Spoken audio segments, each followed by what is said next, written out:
There is a photograph. It has drifted through the digital ether for years, shared and reshared. Its origin often lost to time. The image is stark in ghostly monochrome. A group of men, 4 of them, stand before an iron behemoth. The steam locomotive looms behind them. Their faces are smudged with soot and grease. They are the engine's crew. Yet something is deeply unsettling about this picture. It's the caption that so often accompanies it. The caption claims this was the last photograph ever taken of them, a final portrait before a catastrophic boiler explosion. Man 1, far left, leaning, a hint of a smile. Man 2, arms crossed, a picture of confidence.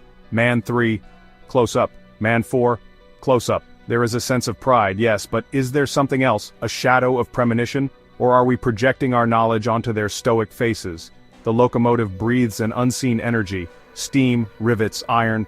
We are told this machine would soon become their tomb. It is a chilling thought, a moment of quiet pride frozen before the violent end. The image speaks to a primal fear, the fear of unseen danger. The story that travels with the photograph is powerful, but it is not the whole truth. Research into historical archives reveals the real event behind the image. The locomotive is engine number 704 of the St. Louis, San Francisco Railway, affectionately known as the Frisco Line. The photograph was indeed taken shortly before a disaster, but the calamity that befell this crew was far more gruesome and terrifying than a simple, instantaneous explosion. On October 19, 1912, near Walner, Oklahoma, something went terribly wrong. The engine's boiler did not just explode in a single massive blast, instead its crown sheet failed. This detail is not a minor one, it changes everything. A full boiler explosion is a sudden apocalyptic event. It is over in a fraction of a second. A crown sheet failure, however, is a different kind of horror. It meant the men inside the cab were not instantly obliterated. Instead, they were subjected to a living nightmare. The historical record names these men. Their identities are not lost to time. Engineer John J. Hess Fireman, Ella Crutchfield Brakeman, J.L. Moorhead, W.A. Jackson. The reports from the time are clinical but chilling. They had been subjected to temperatures exceeding 400 degrees Fahrenheit and pressures of nearly 200 pounds per square inch. The photograph captures their last moments of normalcy, but the truth of their final experience is almost too horrific to contemplate. The men are no longer anonymous symbols of industrial danger. They are John, L.A., J.L., and W.A. The internet myth, while dramatic, almost sanitizes the event. The truth is messy, brutal, and deeply personal. The story is not just about a disaster, it is about the human beings who endured it. To understand what happened to these men, we must first understand the machine they operated. A steam locomotive is, at its core, a controlled explosion. It is a delicate and dangerous dance with immense power. The heart of this machine is the boiler. Think of it as a giant, incredibly strong kettle. A fire is lit in a chamber called the firebox, heating the water held in the surrounding boiler. As the water heats up, it turns into steam. A lot of steam.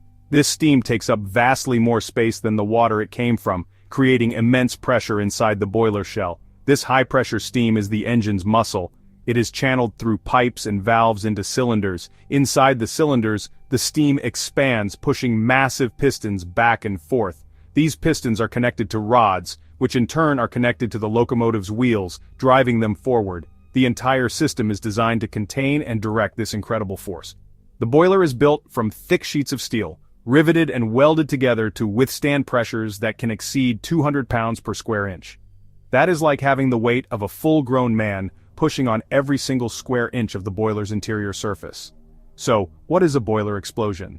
In the simplest terms, it is what happens when that containment fails. The steel shell ruptures. When this happens, the superheated water inside the boiler, which is far above its normal boiling point, instantly flashes into steam.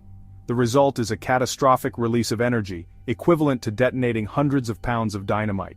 The locomotive is torn apart, sending shrapnel, steam, and twisted metal flying in all directions. It is a failure of physics on a terrifying scale. The controlled power becomes uncontrolled chaos. Why would a boiler built to be so strong suddenly fail? The causes are often insidious, growing silently over time until they reach a breaking point. One of the most common culprits is corrosion. The water used in boilers was often untreated, full of minerals that would build up as scale on the inside surfaces. This scale could hide deeper problems, like the slow, steady rusting of the steel plates. Over years of heating and cooling, the metal would become brittle and thin in spots. A weak point could develop unseen by any inspector, waiting for the right amount of pressure to finally give way. Another deadly scenario is low water. The crew, especially the firemen, had a critical job, ensuring the water level in the boiler stayed above the top of the firebox, a surface known as the crown sheet. This was monitored using a simple glass tube called a sight glass.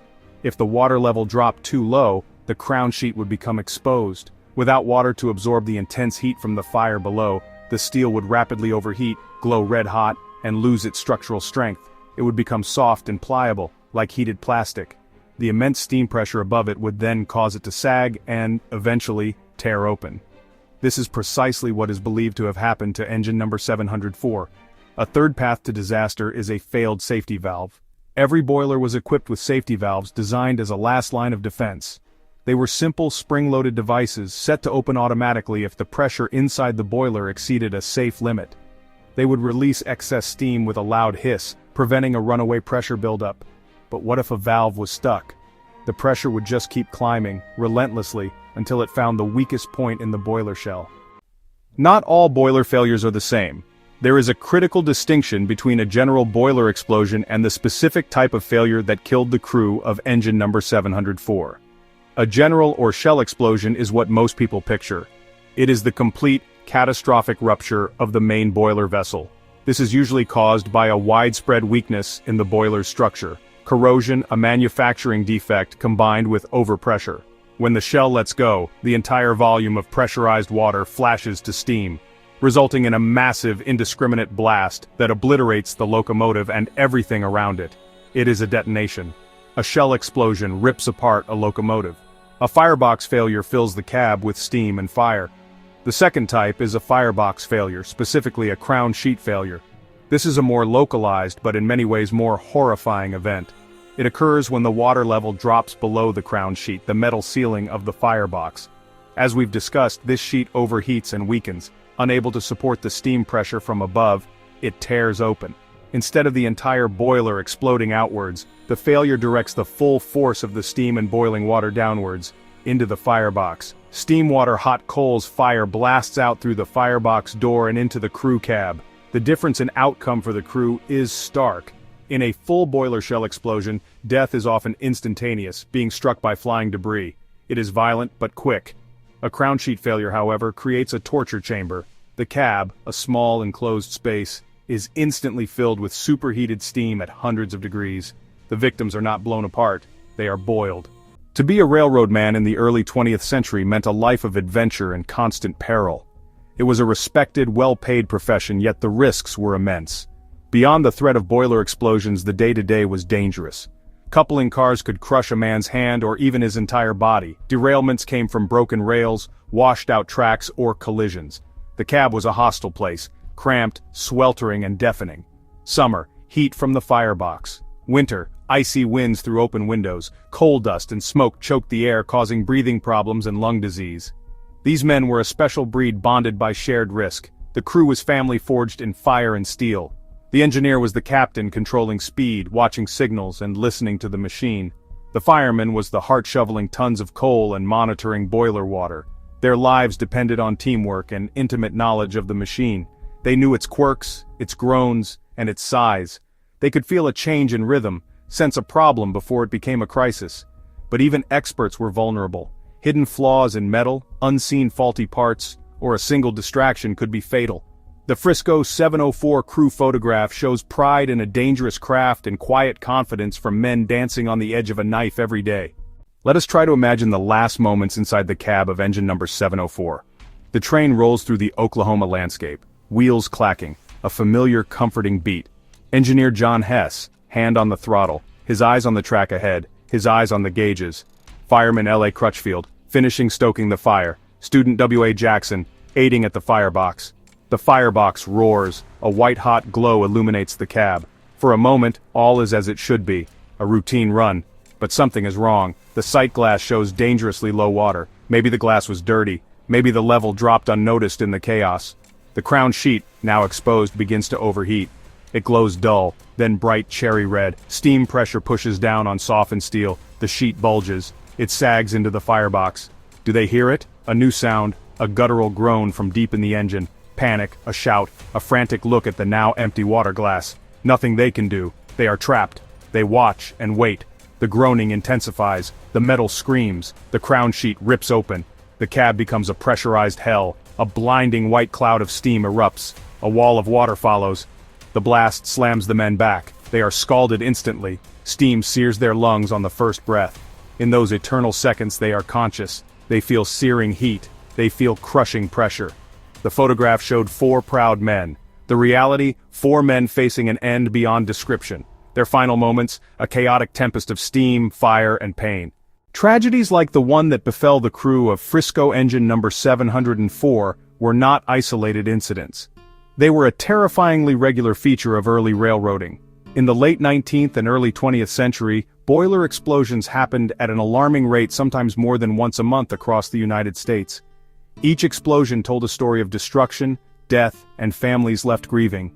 Public outcry and pressure from railroad workers' unions began to grow. It became clear something had to be done. The U.S. government responded. In 1911, 1 year before the Frisco 704 disaster, Congress passed the Boiler Inspection Act. It gave the Interstate Commerce Commission authority to regulate locomotive boiler safety, marking a shift from railroad self-regulation to federal oversight. The law mandated regular inspections by government officials, set standards for boiler construction and maintenance, and required railroads to file detailed reports on boiler-related accidents. The act created the Bureau of Locomotive Inspection. Its inspectors were seasoned railroad men, former engineers and boilermakers who knew the machines inside and out. The law required specific safety improvements. It mandated stronger materials and better construction techniques. It required that sight glasses be better protected and easier to read, and that fusible plugs be installed and maintained. The impact was dramatic and immediate. Boiler explosions plummeted. The law came too late for John Hess and his crew, but their tragedy and hundreds more became the grim catalyst for change. Their deaths were not in vain. These terrible lessons were codified into law, creating a new culture of safety, protecting future generations of railroad workers. Today, the era of the steam locomotive has passed into history, replaced by the efficiency of diesel and electric power. The haunting photograph of the Frisco 704 crew stands as a relic, a window into a world of incredible power and incredible risk. It reminds us that every great leap forward in technology comes with a learning curve, and that curve is often paid for with human lives. The principles established by the Boiler Inspection Act, federal oversight, mandatory inspections, standardized safety equipment, became the blueprint for safety regulations across many other industries. Aviation, nuclear power. The idea that a government agency should protect workers and the public traces back to those railroad laws. John Hess, L.A. Crutchfield, J.L. Moorhead, W.A. Jackson. We see them not as anonymous figures, but as individuals whose horrific deaths served a greater purpose. They are a permanent reminder that safety standards are not just bureaucratic rules. They are lessons written in blood and fire, shields forged from past tragedies to protect the future. The image endures because it speaks to a fundamental truth. Progress is a powerful, relentless force, but it is not without cost. The crew of engine number 704 stands frozen in time, a silent testament to the price that was paid. Their story compels us to remember the human element behind the machine, and to honor the memory of those who rode the iron horse into history, paving the way for a safer world.